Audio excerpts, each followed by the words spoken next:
여러분 안녕하십니까? 서울 시민을 바라보고 서울 시민만 생각하는 서울시의회 플러스입니다. 첫 소식입니다. 서울시가 올해 역대 최대 규모인 35조 8천억 원의 예산을 편성한 데 이어 3조 원에 가까운 추가 경정 예산을 편성했습니다. 2009년 이후 10년 만에 상반기에 편성된 이번 서울시 추경 예산안은 다음 달 서울시의회 심의 의결 절차를 밟을 예정입니다. 지난달 정부가 국회에 제출한 6조 7천억 원의 추가 경정 예산안에는 미세먼지 대책 예산으로만 무려 1.5조 원이 편성됐습니다. 취약 계층의 생활 복지를 개선하는 정책에도 예산 2조 원 이상이 반영됐습니다. 서울시의 이번 추경 예산 편성도 이러한 정부 기조에 발을 맞췄습니다. 국가에서도 이번 추경을 미세먼지 민생 추경이라고 했기 때문에 거기에 발맞춰서 서울시도 미세먼지 추경을 편성하게 됐고요. 정부보다는 비율이 낮지만 시는 2조 8,657억 원의 이번 추경 예산 중 약 10%인 2,775억 원을 대기질 개선 예산으로 편성했습니다. 노후 경유차 조기 폐차와 저감장치 부착 물량 확대를 통해 초미세먼지를 연간 122톤까지 저감해 나갈 계획입니다. 민생복지 예산으로는 이번 추경 예산의 13%인 총 3,813억 원이 편성됐습니다. 저소득 취약계층의 생계의료 지원에 2,900억 원, 아동수당 지급 대상 확대와 난임부부 지원 등 저출생 해결 예산에 710억 원이 배정됐습니다. 화재 등 시설물 재난을 막고 철도와 도로 교통망을 확충하는 데도 총 2천억 원이 넘는 예산이 편성됐습니다. 700개 고시원의 스프링클러 설치 지원 비용 73억 원과 동북선 경전철 건설 비용 315억 원이 포함됐습니다. 역대 최대 규모인 35조 8천억 원으로 출발한 올해 서울시 예산은 이번 추경 예산안이 그대로 통과될 경우 38조 원 선을 넘기게 됩니다. 2009년 이후 10년 만에 상반기에 편성된 이번 서울시 추경 예산안은 다음 달 서울시의회 심의 의결 절차를 밟을 예정입니다. TBS 이강훈입니다. 지난 2016년 5월 지하철 스크린도어를 수리하던 외주업체 직원이 안타깝게 목숨을 잃은 사고가 발생했죠. 이후 서울교통공사는 승강장 안전문의 안전성을 높이기 위한 대책을 추진해 오고 있습니다. 우영찬 서울시 의원은 하루 평균 780만 명의 시민이 지하철을 이용하는 만큼 안전성을 높이기 위한 지속적인 노력이 필요하다고 당부했습니다. 서울 지하철 2호선 구의역 승강장에서 안전문을 수리하던 외주업체 직원이 열차에 치여 사망한 지 3년. 서울교통공사는 승강장 안전문의 안전성을 높이기 위한 대책을 추진해왔습니다. 선로가 아닌 승강장에서 점검과 유지 보수가 가능하도록 비상문을 추가로 설치했고 센서는 사물 인지 범위가 넓은 것으로 교체했습니다. 기존 파장 방식에 비해서는 검지 범위가 높습니다. 최대 5m, 7m까지도 감지하기 때문에 가동문 전체가 한 4m 정도 되기 때문에 전체를 커버하고도 남습니다. 정비 직원은 146명에서 381명으로 2.6배 늘렸고 공사 정규직으로 전환됐습니다. 3년 전 9.3건이었던 안전문 고장 건수는 2017년 3.7건에서 지난해 3건으로 줄었고 올해는 4월까지 2.2건인 것으로 나타났습니다.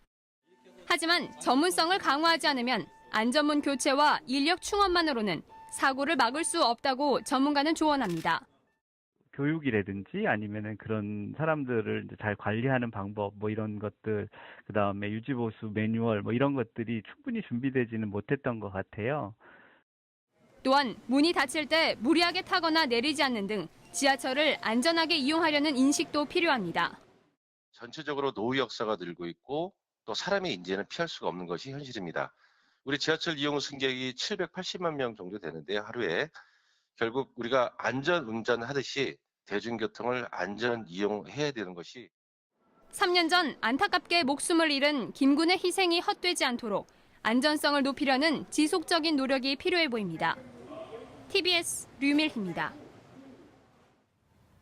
미세먼지 문제 해법을 모색하는 국제포럼이 우리나라와 중국, 몽골 등 아시아 6개국 도시가 모인 가운데 서울에서 개최됐습니다.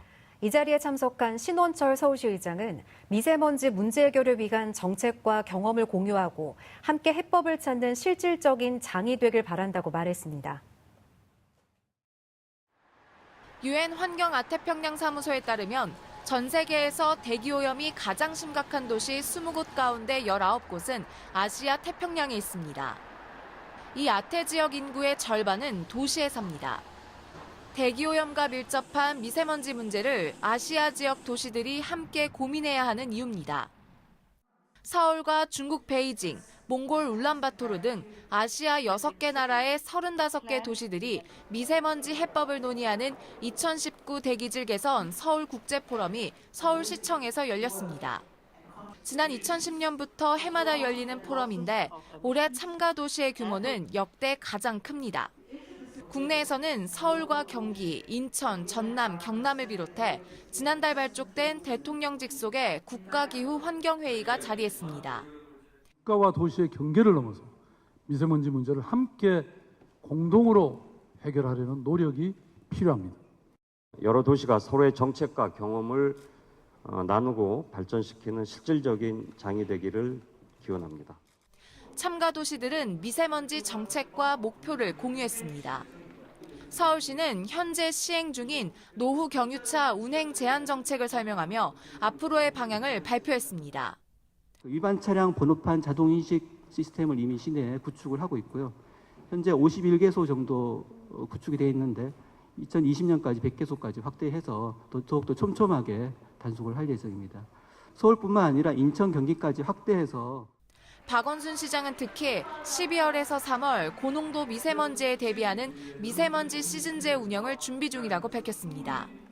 지난 겨울처럼 심각한 미세먼지가 예측되는 시기 전체에 자동차 운행 제한 등 고강도 미세먼지 저감 대책을 일상적으로 추진하겠다는 겁니다.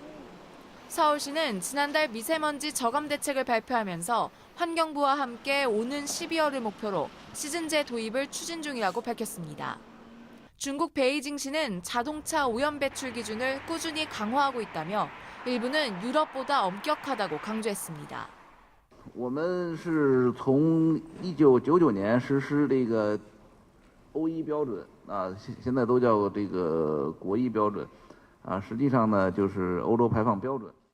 포럼에서는 대기오염과 기후변화에 대한 통합관리 시스템, 미세먼지 저감을 위한 도시숲 등이 논의됐습니다. 서울시는 올해 공동결의문 발표와 함께 포럼이 일상적인 대기질 개선 대책을 논의하는 지역 국제기구로 발돋움하기를 바란다며 포럼 논의 내용과 제안을 충분히 검토해 정책에 반영하겠다고 밝혔습니다. TBS 공예림입니다.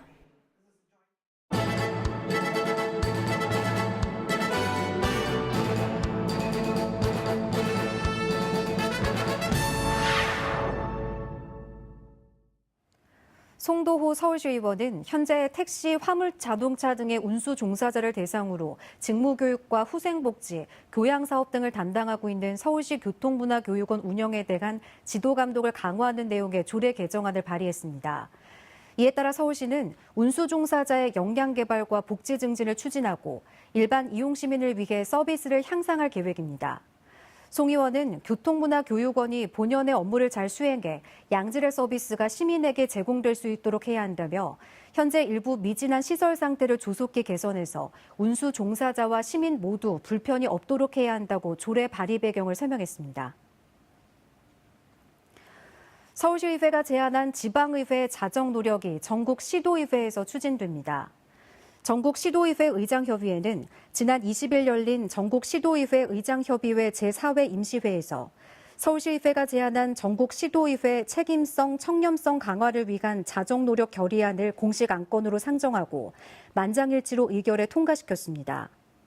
결의안은 정책 지원 전문 인력, 공무 국외연수 개선, 지방의원 겸직 제한, 영리행위 금지, 지방의회 정보 공개 등 9개 분야 24개 추진 과제를 포함하고 있습니다. 서울시의회 교통위원회는 지난 22일 전라북도 광역의원과 군산시의회 기초의원, 관계 공무원 등 50명이 참석한 가운데 지방공항지역 광역기초의회 합동 정책토론회를 개최했습니다. 우영찬 서울시의원은 주제 발표를 통해 지속적으로 증가하고 있는 항공교통량과 항공기 소음에 따른 피해 상황을 설명했습니다. 이어 국토교통부와 국방부의 안일한 대처를 비롯한 다양한 문제점을 제기하며 전국 공항소음 피해 지역의 지방의원 연대와 피해 공동체 구성을 제안했습니다. 서울시의회 교통위원회 위원들과 전라북도 의회, 군산시의회 의원들은 급증하고 있는 항공 수요와 지역의 경제적 발전이라는 측면을 고려해 활성화 방안 마련도 중요하지만 주민들을 위한 체계적인 안전장치와 지원 대책을 마련하기 위한 제도적 수단이 강화돼야 한다는 의견을 공유했습니다.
서울 시민을 바라보고 서울 시민만 생각하는 서울시의회.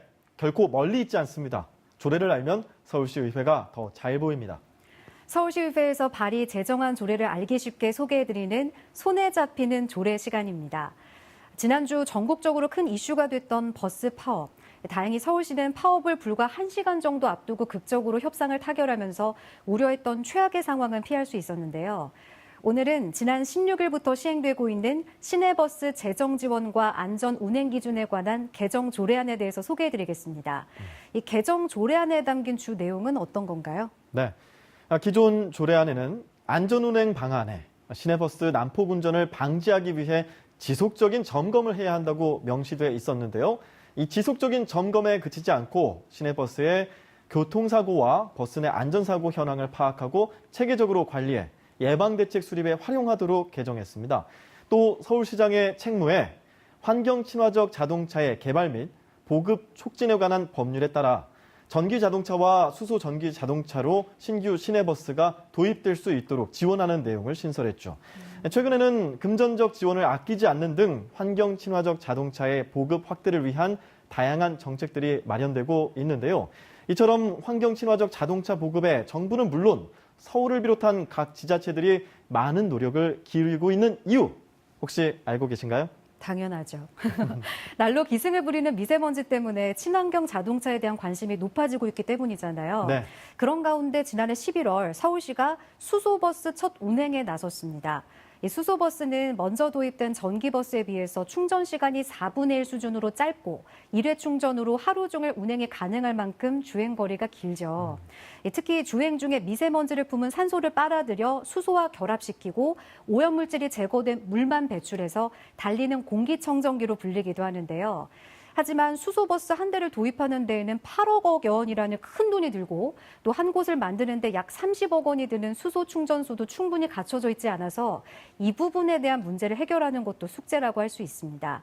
그래서 서울시는 오는 2021년까지 수소 충전소를 6개까지 늘리고 수소버스 또한 올해 7대를 추가 시범 운영한 뒤 결과에 따라서 수소버스 운영 대수를 단계적으로 늘려나가겠다고 밝힌 바 있습니다. 자, 그렇다면 정부의 수소버스 도입 계획은 어떻게 되고 있나요? 네. 당장 올해 수소버스 35대를 도입하고요. 2040년까지는 총 4만 대를 도입해 수소차 양산 기반을 마련하기로 했습니다. 또 기존 시내버스를 폐차한 뒤 수소버스로 대체할 때는 운영 보조금을 지급하거나 친환경 연료 보조금을 신설하는 방안을 검토하기로 했습니다. 또한 서울 시내와 경기도를 오가는 주요 교통축에는 수소버스 충전과 정비시설을 갖춘 수소 복합 환승센터도 구축한다고 밝혔죠. 올해 10곳 등 오는 2022년까지 고속도로 휴게소 60곳에 수소 충전소를 건설하는 한편 행복도시와 혁신도시 등 지역 주요 거점에도 수소 충전소를 확충할 계획이라고 합니다. 네, 이 계속되는 과학기술의 발전으로 환경 파괴도 날로 심각해지는 만큼 친환경 자동차의 도입이 시급해 보이는데요. 서울시의회 조례 시행으로 충분한 인프라가 확보되고 또 안전하고 환경 친화적인 서울의 대중교통 환경이 조성되길 기대해 보겠습니다. 김소영 의원은 지난 16일 사단법인 국제키비탄 한국본부와 뉴서울클럽이 주관한 제42회 키비탄 어린이 대잔치에 참석했습니다. 키비탄 어린이 대잔치는 서울에 거주하는 장애 어린이를 대상으로 축하 공연과 놀이시설 등을 체험할 수 있는 행사로 장애 아동을 양육하고 있는 부모님을 격려하는 자리이기도 합니다. 김소영 의원은 오늘 참석한 어린이들이 가장 행복한 하루를 보냈으면 좋겠다는 바람과 함께 우리의 미래는 지금 커나가고 있는 아이들의 손에 달려있고 아이들을 위한 투자에는 지나침이라는 것이 없다고 생각한다며 장애 아동들이 사회 속에서 자신감을 갖고 본인의 꿈을 펼칠 수 있도록 그리고 그 꿈을 위한 배움을 가질 수 있도록 이러한 행사가 보다 확대돼 누구나 쉽게 접근할 수 있도록 만들고자 노력하겠다고 말했습니다. 이어 어린이의 꿈을 지원하고 그들의 삶을 풍요롭게 만드는 것이 어른이자 시의원의 의무라고 생각한다고 밝혔습니다. 정진술 의원은 지난 16일 서울 안전통합상황실에서 열린 2019 풍수해 재난안전대책본부 개소식에 참석해 관계 공무원들을 격려하고 서울시의 여름철 풍수에 대비해 철저한 예방점검을 당부했습니다. 정 의원은 최근 지구온난화의 영향으로 돌발성 집중호우 등 예기치 못한 대형 재난의 발생이 빈발하면서 적절한 예방과 대응의 필요성은 날로 중요해지고 있는 상황이라고 강조했습니다. 또한 풍수해로부터 시민들의 생명과 재산을 보호하고 안전한 서울을 만드는 것은 서울시 집행부뿐 아니라 서울시 의회가 추진해야 할 매우 중요한 책무라며 시의회에서도 여름철 풍수해에 대비해 적극적인 지원을 아끼지 않겠다고 약속했습니다. 이날 서울 안전통합상황실에서 개소식을 한 풍수해 재난안전대책본부는 5월 15일부터 오는 10월 15일까지 운영되며 이상 기후 변화에 따른 풍수해에 대응해 서울 시민을 풍수해로부터 안전하게 보호할 예정입니다. 서울시의회 플러스 오늘 준비한 소식은 여기까지입니다. 다음 시간 더 알찬 소식으로 찾아뵙겠습니다. 시청해주신 여러분 고맙습니다.